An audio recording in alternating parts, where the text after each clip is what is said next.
Hello, everybody on the internet. Welcome to another episode of What You Heard. I'm Zach Minyard, and thank you for joining us on this Friday. It is Friday, so we are going to be talking about an album, and this album has been requested by fan of Chocast and fan of What You Heard, Heebs Boy. Thank you, Heebs Boy. I am reading those comments, ladies and gentlemen. If you want to hear me talk about a album, whether I've heard it or not, I'll give it a listen. And I'll see if I'll talk about it. But Heebs Boy recommended a good classic, one that I enjoy thoroughly. It is 2016's The Avalanches' Wildflower.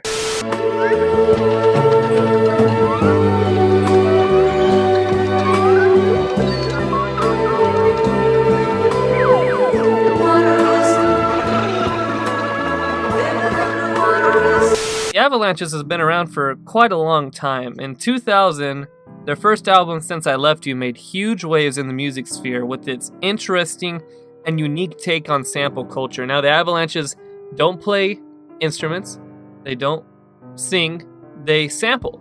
And they also recruit other people in to rap or sing over their things and contribute somewhat, but they are basically just producers.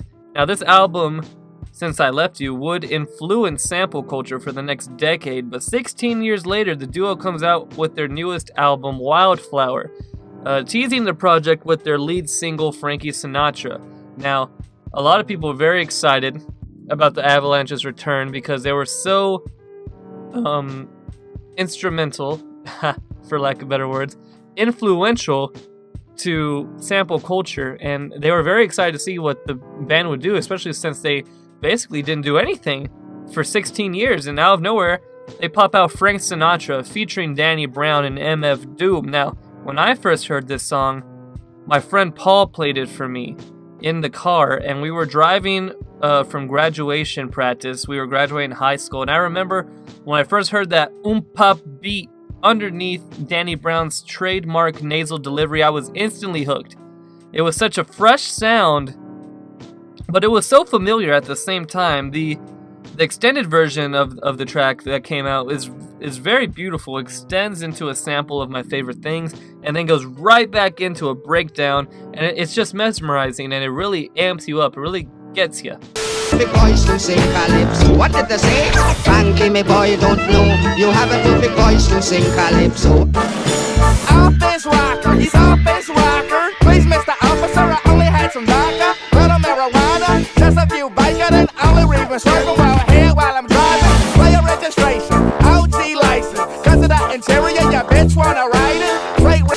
Now, the album came out not long after, and I was excited for it. I saw the features and got a little hyped. Some of my favorite artists were there: Father John Misty, Camp Lo, and the before-mentioned Daniel Brownstein and Monkey Fightin' Doom. But when I listened to the album the first time, I actually didn't enjoy it. I was fairly disappointed, and I think the reason for that was that I was expecting something different based off the single I heard. I thought I was going to hear this, like, hip-hop, kind of old sampled influence things, kind of like what MF Doom was doing at 2000 era.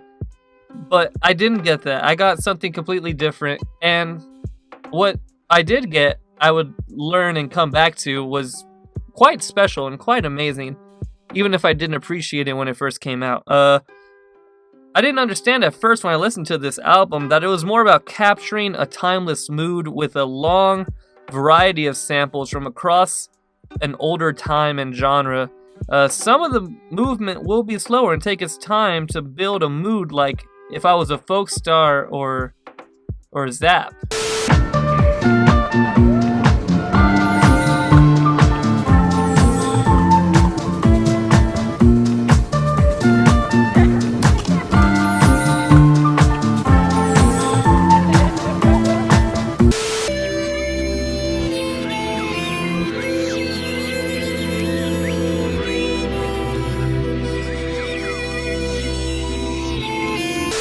And some would be more bombastic and energizing, like Because I'm Me or The Wazard of Is. What's wrong with me? Be in love with you.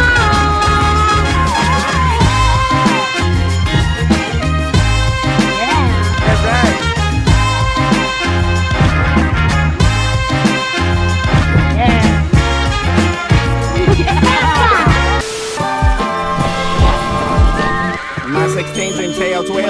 like water wells in hell. I sold dope to stack up and buy iceberg from jail. 12 gun these and make my jail bail. Locked up in that jail cell. Writing hoes, dirty laps, jerking up to my mail well. Now I fuck with White House.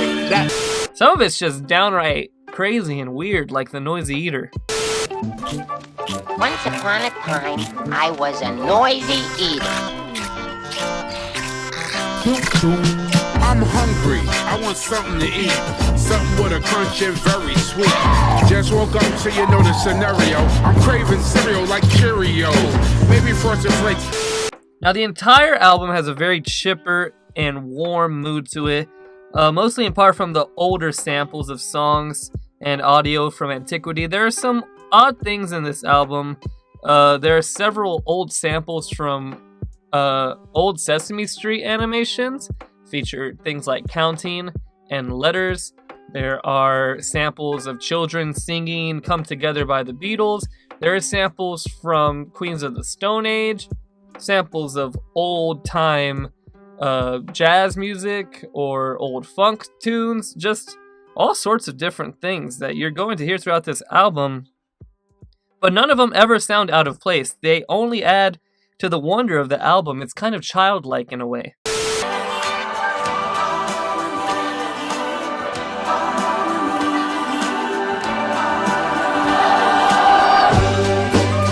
for those of y'all that didn't finish school, check this out. It's all good. And what we gonna do is we gonna scream out the letters in the alphabet. And the samples work very impressive. I could spend my time just going through all the songs and the samples that they took and how they remixed them into a completely new song with a different tone. And some of the songs sample 10 or more other things. Some samples last the whole song. Some are just small audio cues that add a bit of sound. Might just be someone saying, hey, or maybe a little bit of an orchestral swell from a 60s track. But the small details show the dedication that the Avalanches have really brought to this project. And some may say that the album didn't live up to the hype and the 16-year hiatus, but that's not fair for an artist. Like, how could you live up to a 16-year break? The expectation that you have built for this album in 16 years would be far too high for you. Of course you would be left down. The project we got from the group was extremely well made, very polished, and a wonderful listen. Like, what more could you ask for? It simply is a beautiful and mesmerizing album.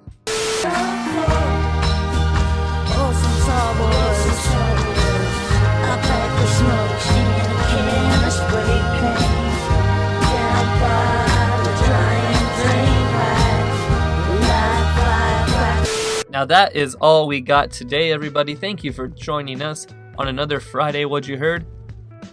Please join us again Tuesday, where we have something special planned, hopefully. If not, we'll delay that. And then Friday for another album review. And if you have not, please give a listen to my podcast I do with my friend D-Dub. We call it Chillcast. It is on YouTube, and now it is on Spotify. We will be putting up new episodes on Spotify a day after they come out on YouTube. Please give us a listen there. It really means a lot. And I will see you guys next time. Take it easy.